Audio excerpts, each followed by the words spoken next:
Kenaikan kasus ini didominasi dari Provinsi DKI Jakarta, Jawa Barat, dan Banten, serta kabupaten kota aglomerasi Jabodetabek.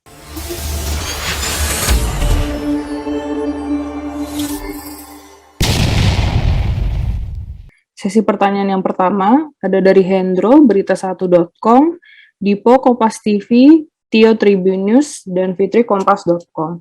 Pertanyaan pertama, mengapa transmisi lokal, terutama DKI, Jawa Barat, dan Banten terus meningkat belakangan ini? Kemudian yang kedua, apakah peran Satgas bisa dikatakan mengendur atau ada penyebab lain? Apa pemerintah akan membuat kebijakan khusus di 3 provinsi itu?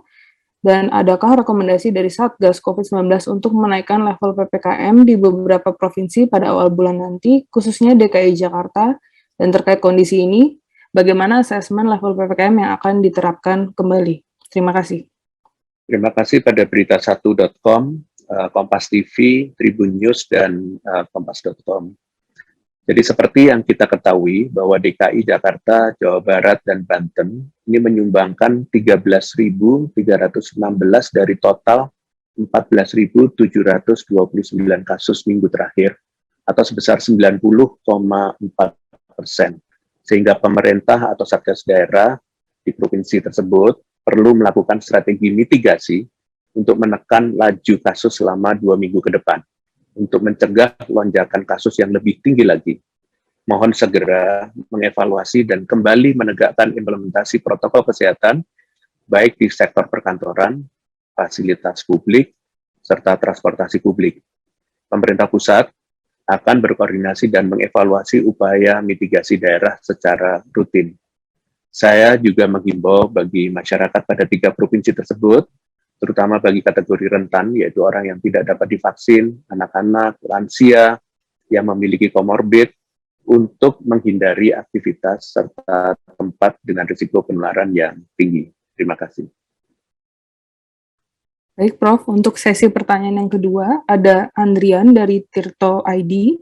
Pertanyaannya, apakah pemerintah memitigasi kemungkinan gelombang transmisi di daerah, mengingat pada saat awal gelombang Delta dengan pola Jakarta yang mengalami lonjakan kasus tinggi, kemudian diikuti oleh daerah Jawa Bali dan luar Jawa Bali. Kemudian, bagaimana pemerintah memastikan tempat tidur, perawatan COVID, dan stok obat mencukupi? Terima kasih. Terima kasih untuk tirto.id. Saat ini dapat dikatakan bahwa tren kenaikan kasusnya konsisten mengalami peningkatan. Namun jumlah kasus hariannya masih jauh di bawah kenaikan saat lonjakan kasus kedua akibat varian Delta pada bulan Juli 2021 lalu. Kenaikan pada 1 minggu terakhir adalah sebesar 14.729 kasus, sedangkan pada puncak kedua lalu mencapai 350.273 kasus dalam 1 minggu. Namun, kenaikan yang sudah terlihat konsisten saat ini terus menjadi perhatian pada penanganan COVID. Antisipasi yang dilakukan oleh pemerintah adalah dengan menyediakan penambahan tempat tidur Wisma Atlet untuk tower 4 dan 7, penyediaan rumah sakit dan hotel isolasi untuk pelaku perjalanan luar negeri sebanyak 949 tempat tidur, dan total Wisma Karantina ada 18.759 tempat tidur dan hotel sebanyak 16.021 kamar. Penyediaan lebih dari 20 hotel karantina untuk jemaah umroh, dan penyiapan lebih dari 75.000 tempat isolasi terpusat di seluruh wilayah Indonesia, serta penyediaan stok obat-obatan dan oksigen dengan mendatangkan 16.000 oksigen konsentrator yang dikirimkan ke seluruh rumah sakit di seluruh Indonesia. Dan penting bagi daerah yang sedang mengalami kenaikan kasus untuk memperketat implementasi protokol kesehatan dan menekan mobilitas ke daerah lain guna mencegah transmisi antar daerah, terutama pada 3 provinsi dengan penyumbang kasus terbanyak, yaitu DKI Jakarta, Jawa Barat, dan Banten. Jika kasus pada 3 provinsi ini terkendali, maka daerah lain pun akan bisa terkendali. Kita tetap harus bisa menjaga agar daerah yang kasusnya masih rendah untuk tetap kondusif dan tetap rendah kasusnya. Terima kasih. Baik, Prof. Untuk sesi pertanyaan yang terakhir, ada pertanyaan dari Tio Tribun News. Pertanyaan pertama, sudah berapa persen pemberian vaksin 1, 2, dan vaksin booster yang telah dilakukan? Kemudian pertanyaan kedua, terkait adanya varian baru bernama Son of Omicron, bagaimana pemerintah menanggapinya? Terima kasih. Baik, terima kasih pada Tribun News. Berdasarkan data pertanggal 26 Januari 2022, capaian vaksinasi dosis ke-1 sudah mencapai 87,8%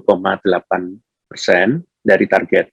Sedangkan untuk dosis kedua atau penuh, sudah mencapai 60,58% dari target. Untuk vaksinasi booster, ini telah mencapai 1.374.184 suntikan bagi masyarakat. Saat ini, varian Omicron berdasarkan susunan genetiknya dikategorisasi menjadi B11529, BA1, BA2, dan BA3. Khususnya Omicron BA2 tengah menjadi perhatian karena memiliki mutasi yang dapat menyebabkan perbedaan hasil PCR.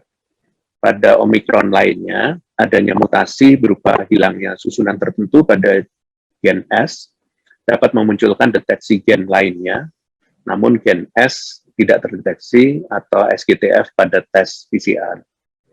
Namun pada Omicron BA2, susunan ini tidak hilang, sehingga PCR tidak memunculkan hasil SGTF atau hasilnya sama dengan varian lain yang bukan Omicron. Padahal BA2 merupakan salah satu jenis Omicron. Pada prinsipnya, diperlukan waktu untuk meneliti karakteristik varian baru yang muncul, terlebih menganalisis dampaknya secara epidemiologi. Termasuk keempat jenis varian Omicron ini saat ini masih dalam proses penelitian dan belum ada laporan lanjutan dari WHO. Dengan demikian, strategi pencegahan merupakan langkah terbaik menghadapi munculnya varian baru, apapun jenisnya. Dalam hal ini, pemerintah selalu melakukan evaluasi dan monitoring atas keseluruhan strategi pencegahan yang dilakukan, baik dari kebijakan pelaku perjalanan luar negeri hingga penegakan disiplin protokol kesehatan. Baik, dengan demikian selesai konferensi pers pada sore hari ini. Terima kasih atas perhatiannya. Selamat sore. Wassalamualaikum warahmatullahi wabarakatuh. Terima kasih sudah nonton. Jangan lupa like, subscribe, dan share ya.